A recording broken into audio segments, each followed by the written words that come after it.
வணக்க மக்களே, இன்னைக்கு நம்ம என்ன பார்க்க போறோம்னா, இதுவே உனக்கு கடைசி வாய்ப்பு. கடுப்பான ரோஹித் சர்மா இளம் வீரருக்கு வைத்த ஆப்பு.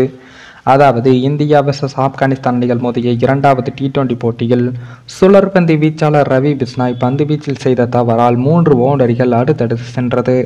இதனை பார்த்த ரோஹித் சர்மா தன் அதிருப்தியை வெளிப்படுத்தியுள்ளார். இந்த போட்டியில் இந்தியா டாஸை வென்று பந்து வீச்சை தேர்வு செய்ததும் இரண்டாவதாக பந்து வீசும் போது காற்றில் இருக்கும் ஈரப்பதம் காரணமாக சரியாக பந்து வீச முடியாது என்பதால் கேப்டன் ரோஹித் சர்மா பந்து வீச்சை தேர்வு செய்திருந்தார்.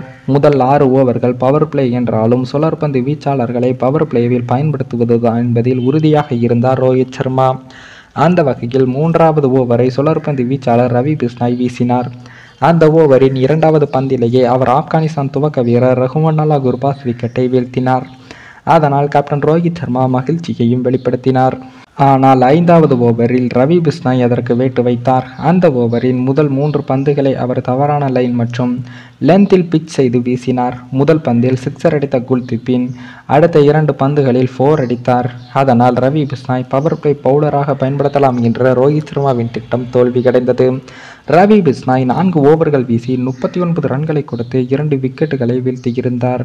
எனினும் அவரை விட அதிகமாக சிவம் தூபே 3 ஓவர்களில் 12 ரன்களை கொடுத்து 1 விக்கெட்டை வீழ்த்தியிருந்தார்.